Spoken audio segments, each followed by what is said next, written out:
Hi, welcome back to Drop In.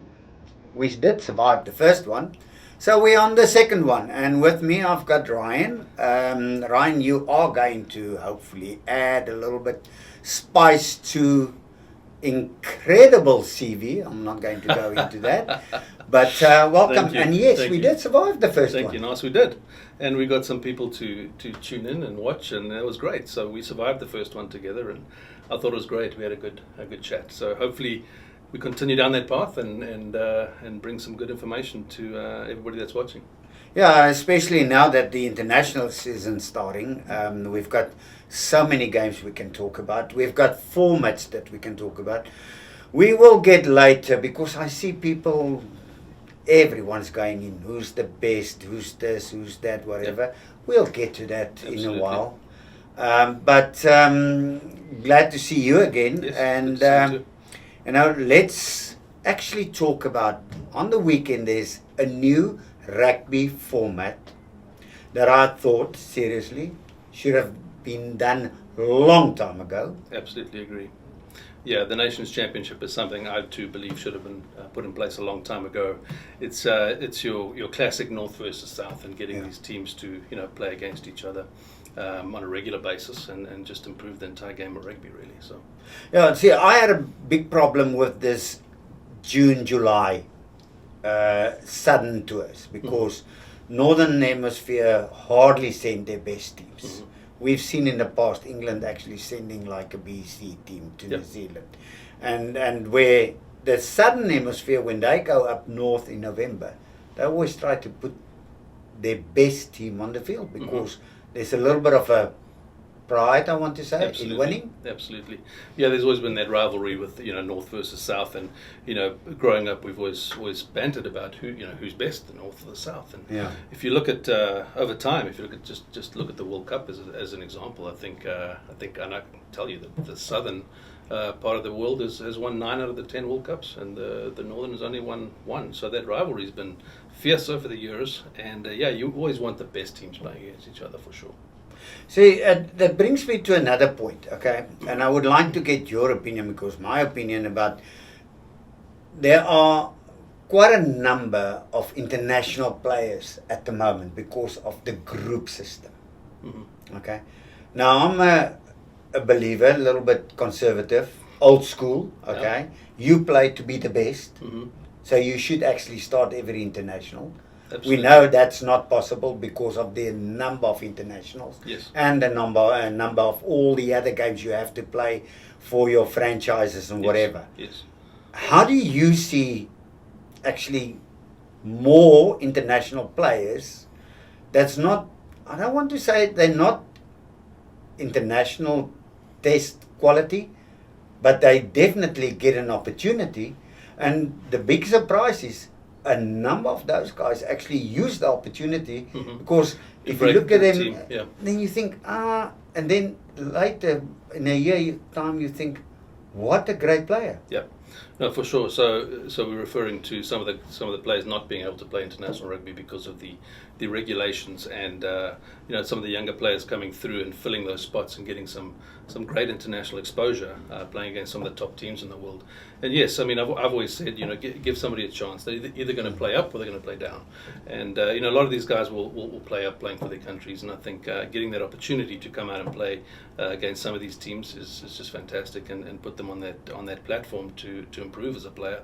And often they break out, and you find them giving them that opportunity allows them to get up there, and they have standout games, and suddenly you go, wow, look at that guy, he's actually a phenomenal player. So.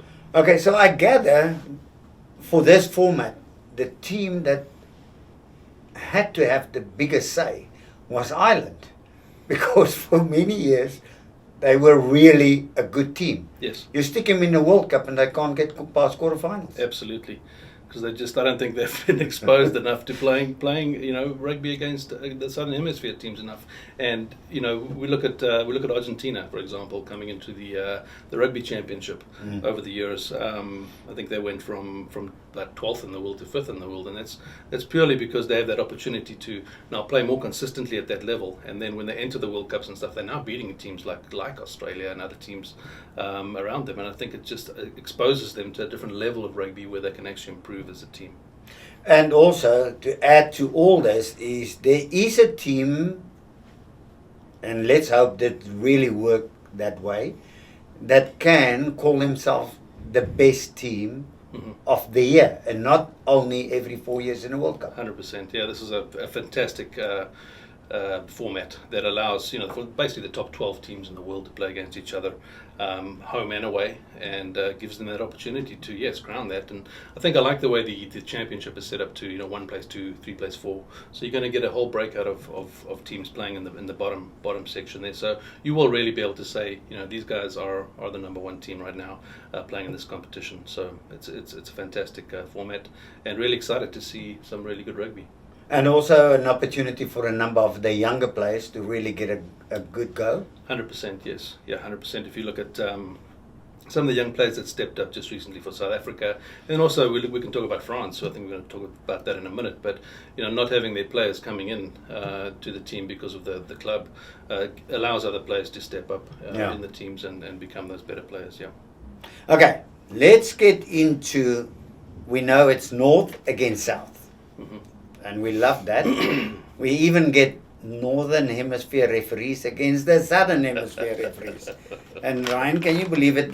The law is the law. It is. But the interpretation is the interesting thing. A little different. Yeah, sometimes it is.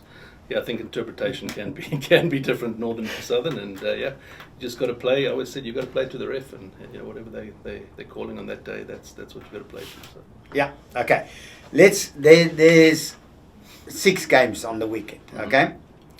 All Blacks, France. Now there's a couple of French players that's not available because they only had the league final a week ago. Yeah. We do understand that. Yeah. But do you think we might see a little bit of a change in schedule in the future? Possibly, I think so, yes. I would like to see a change in schedule, so that the 2 best teams are playing against each other, because you, as we spoke about, you want the top guys playing, and obviously there is an opportunity for these younger players to come in and step up and play against a team like New Zealand and really showcase on a big stage too. Okay, now let's look at New Zealand. Richie Mwanga, not playing, not available because he's playing in France. In Japan. Yep. Now, come on, let's be fair. Yeah. We're in a professional era. 100%. I know a lot of ex-All Blacks will not agree with us. Okay. They believe homegrown talent should play for the All Blacks. But don't you really think we have to start moving on and say you can apply your trade anywhere in the world? Absolutely, I think you've got to get past that.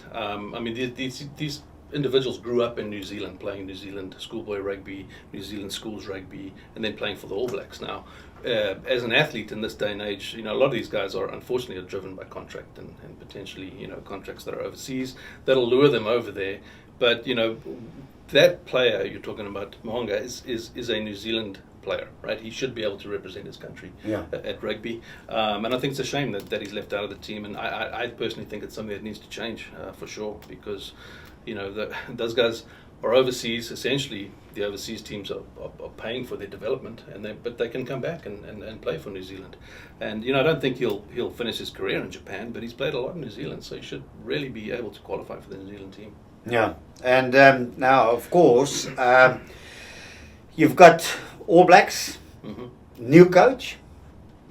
Do you really think it was the right decision to get rid of Scott Robinson, or do you think that was a little bit of a pressure situation they didn't know how to handle? So I think it was a bit of both. But I wouldn't have got rid of him at this point. I would have let him go and keep going. And I think he's got quite a few young players that are coming through, and some of the older players are starting to step aside now. We've seen that.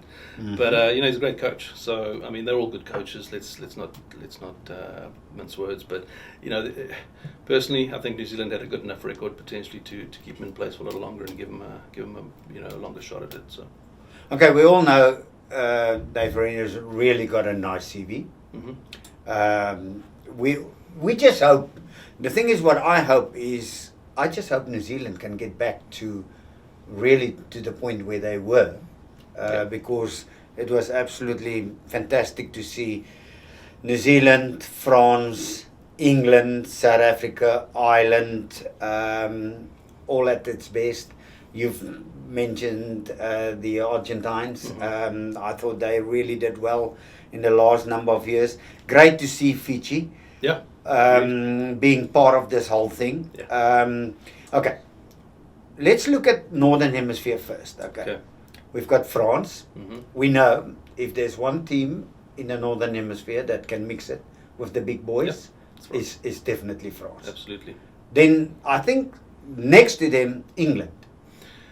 England can, yes, I think so. France is obviously, in my opinion, you're exactly right. France is one that's always been able to kind of mix it up with the best in the world. England is, they had a great 25, and then they kind of came out of it and they lost a few games towards the end of it and toppled them off their, we're going to beat everybody up in the northern hemisphere side. They've got some young players coming through. Henry Pollock's one of them who is really, in my opinion, quite arrogant actually, when he comes out and shouts and goes on. You have those players, in teams that will work at getting you off your game, but he takes it to another level. So it's going to be fascinating to see him playing against the Springboks this weekend, and I'm sure players like Ibn Itzbeth will have to try and keep his cool around him. So okay, now then Scotland showed glimpses of maybe not.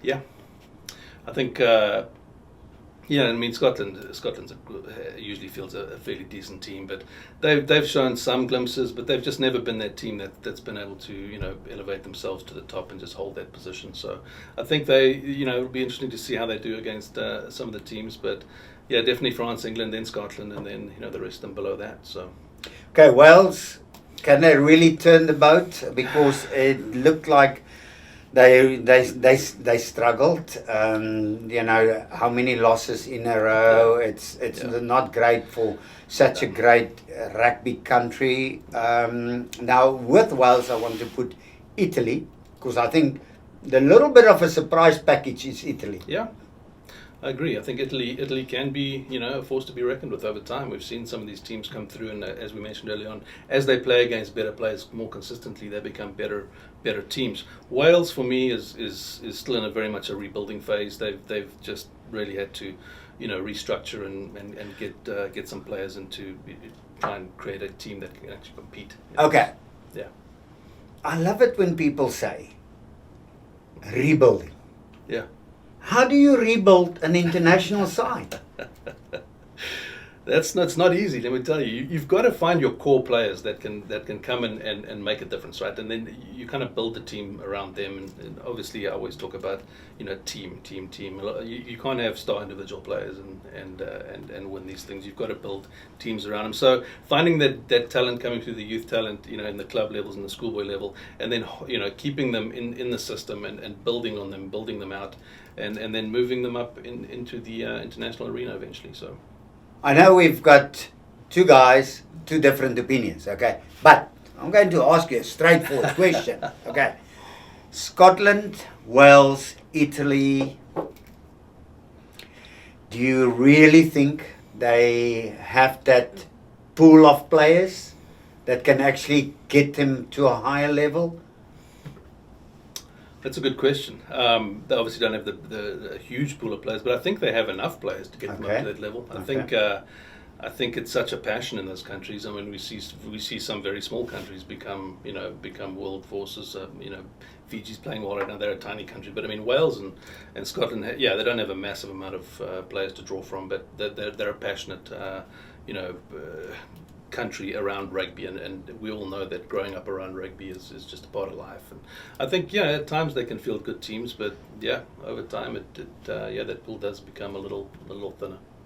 Okay, now before we get to the southern hemisphere, I've heard this before. Everybody keep telling me this, Ryan, that we have to tell people to subscribe. Yeah. Okay. So subscribe. I don't know. Just Absolutely. Enjoy it. I think enjoy more the chat than anything else, but subscribe, and we might have a third program. Okay, let's go southern hemisphere. Okay. We need the All Blacks to get back to where they were. Yes. You agree? Absolutely. there's glimpses of it, but they do need to become that world force again. Yes, absolutely. Yeah, and unfortunately, we've seen it after every 4 years, players start moving on, trying to get a little bit of a pension fund going. There's absolutely nothing wrong with that. No. But I would love to see the All Blacks or New Zealand back to where they were. Japan's up and coming, and we've seen glimpses of hope there. So, I mean, they're obviously up in that top 12 in the world right now, so they have a spot in this competition. A lot of foreign players are going over there playing club rugby, and that's elevating the level of rugby potentially over there. So, are they a top 5 team in the world? Not yet. Are they ever going to get there? Maybe. But they're going to compete against us in some of these, and the more they play against these better teams, the better they'll become. So. Yeah, I think that's the issue. The more they play against better teams, the better their quality will be. 100%. That's for sure. Okay, the missing link. The last number of years, Australia. Yeah. I just can't put a finger on Australia. I mean, they just haven't been able to get it together, and it's something that I've always watched Australia. It's always been a big rivalry, of course, of South Africa, but they just haven't seemed to be able to field a strong team. 25 was a disastrous year for them. 26, they're looking a little better. So I'm interested to see what they do in this competition against some of the teams. I know they play Ireland. The coaches originally used to coach Ireland, so I think they'll have a shot against them. But the Wallabies need to get up to where they were too, and be in that top 5. Growing up, I always knew they were in the top 5. It was Australia, New Zealand, South Africa, of course, up there, and they just have fallen off. I mean, they're way down in the world rankings right now. Yeah, but okay, we both believe that Australia should be at least in the top 6, and the quality they showed, the mistakes they've made. It's not like the Australian sides that we've seen in the past, but they still stay a little bit the hoodoo side when they play the Springboks. I don't know why. They can be as bad as whatever when they play against the Springboks. They actually normally play well. Yeah, they do, and I think it's just that rivalry potentially that they've always had, but all teams have had that rivalry with South Africa. But yeah, teams. South Africa's the number 1 team in the world. They've got a big target on their back. Anybody that plays them is going to step up and try and beat them at the end of the day. But yeah, you need more consistency out of Australia for sure, all round. I mean, you're absolutely right. They've really fallen off as a team, and sometimes I wonder if it's they've got the different leagues over there. They've got the Australian rules and stuff like that, which are big leagues, right? I wonder if they're drawing a lot of players away into those clubs, away from rugby. Potentially, they've got a lot of rugby league over there.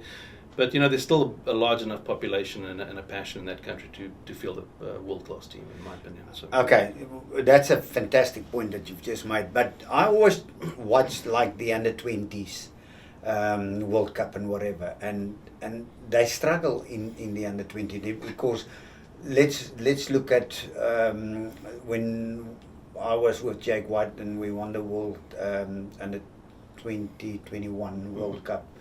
He actually took 90% of that squad and he won the World Cup in 2007 with an attitude. Hey, Ryan, I've beaten you before. I can beat you again. You see where it starts. Yeah, it starts and Australia struggles with the under 20s. New Zealand's been very successful. Yes. Ireland's been quite good. Yeah. England's quite good on the under 20s. Yeah. So, and we know the competition at the moment is on in Georgia. Yep. So we'll see a little bit of that. Okay, before we move on to the Boks and the Pumas, I love that Fiji is part of it. I'm sad not to see Samoa because I thought that they deserve a little bit more, but they're missing and they're losing out. And I see even in the Super Rugby, it looks like there's a big problem for them with a financial situation, whatever. But great to see Fiji. Absolutely. I mean, Fiji is such a fantastic country, and they've always been a world threat in sevens. We know that. They play that beautiful open running rugby and passing the ball around and keeping the ball alive. So yeah, they'll definitely be a great team to watch in this competition and bring some really fantastic, I believe, some fantastic rugby into this championship. So. Okay, we did mention about the Pumas. We believe that the Pumas are actually the team that nobody should underestimate. That's the thing. Yeah. They perform. They've performed on a great level in the last number of years. Yep. They've beaten Australia. They've beaten the Boks. They've beaten New Zealand. So don't underestimate anything coming out of Argentina. 100%. And we're watching the World Cup soccer at the moment. Yeah. And we all hope that after Holland and Germany is going home, okay, give it to Brazil or Argentina. Okay, of course South Africa is out of it, Yeah. but they did extremely well. They did. Let's just give them. Absolutely, I think Bafana, well done, making it out of the pool play into the post play. It was fantastic, and just the Canada game could have gone either way, so it would have been really good. I'm actually Goosebumping. yeah, goosebumps. Okay, okay. Springboks, Yeah. England. Yeah, it's going to be a good one. I mean, the Springboks are still just such a force to be reckoned with. They pack them all. The scrum, the power of the bench is not matchable. I don't believe in world rugby right now. And they're playing at home, Ellis Park. Altitude comes into play. England's going to come in there. They've been shouting and screaming about playing us and beating us, and so it'll be a very, very good game. I mean, the only way for England to compete in the game, I think, is to potentially slow the game down. But I think South Africa's clear favourites in this one.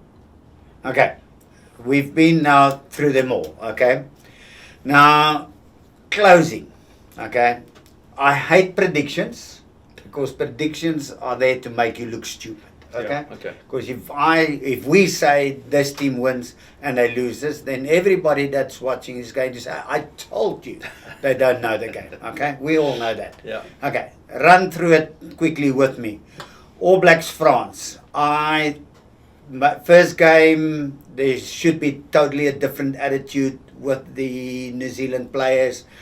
I think New Zealand can get this one over France. I agree. I think playing Christchurch, obviously it's notorious for a hard place to beat New Zealand. France is missing players because of the players having to stay at home because of the club. So absolutely, I think New Zealand over France on that one. Okay, interesting one. Japan, Italy. Don't underestimate Italy in this one. 100%. I'm going to go with Japan on this one. Are you going with Japan? I I played 6 years for Revigo in Italy, so I'm going to stick a little bit with Italy because I must say, under the new coach, the new kind of rugby they play, great Six Nations, I think Italy can. Yeah, I think Japan's going to come out firing. I think this is a good opportunity for them on a world stage to show their stuff, and I think they're going to come out hard against Italy, so it'll be a good game. Okay, and Eddie Jones needs to prove that he's the right man again for the job in Japan. Okay, Australia, Ireland. Ireland's going through a little bit of a change of personnel, let's be fair. I don't think they have sorted out their number 10. Nope. So it's a tough call, but we haven't really seen too much of Australia lately, even go back to November last year. I know it's last year, but I mean, it's a tough one to call this, isn't it? I think it's going to be a very close game. I think Ireland has some injuries. Australia playing at home, of course, in Sydney, is an advantage. And I think Australia really has something to prove this year. Ireland's always going to be a tough team to beat. Look, they've got a really good team right now. So I'm going to give that one to. I think Ireland's going to win that one. Are you going? Okay, I'm going to go against you again. Fantastic. Because I think Australia, they have to prove to the world, listen boys, we are back. We know they're struggling, but they are. Okay, interesting one, Fiji, Wales. It's another one, good one too. It's going to be a close game, I think. I think I'm going to give Wales the upper hand in this one. Fiji's a good team. I think Wales has more international experience there, and I think they have a good shot against Fiji. So. Okay, I'm going to go with home team here, Fiji. Okay.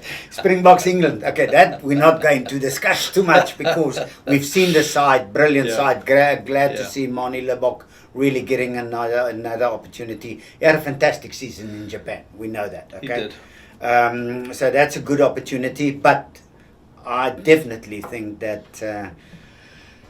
And I think you're going to agree. We'll give this one to the Boks. Absolutely. I think, Mani Lebok is going to be great at number 10. He's going to open up the running game a little bit, but 100% Springboks on this one. Okay. And then last one, Puma Scotland. It's going to be another good game. I mean, Puma's, it's just one of those teams that never holds back. I think they're one of the only teams, in my opinion, that competes almost physically with South Africa at times, because they continue to take the ball to them, and I think they're going to beat Scotland this weekend, so I'm going to give it to Argentina. Okay, I totally agree with you, and as long as the discipline stays on the field and not off the field, okay, that's one thing that they're a little bit hot-headed sometimes. Absolutely. And yes, we've seen some cards moving around when the Pumas are around, but I agree with you. Let's give this one to the Pumas. So okay, that's the two of us. Okay, that's the new format. That is what we're going to see this weekend coming. Okay, 6 games to watch. I think we're going to have some odd hours. Yes, absolutely. We'll be staying up all hours of the night to watch these, and it's fantastic to have all this rugby to watch. I mean, who could want anything better, right? Watch all this rugby. And, Absolutely. Watch these guys compete. The top 12 teams of world rugby competing while we have the World Cup soccer. Can't ask for anything more. 100%. I've got a question for you. Yes. The New Zealand number 10 position. You've obviously played a lot of number 10 in your life.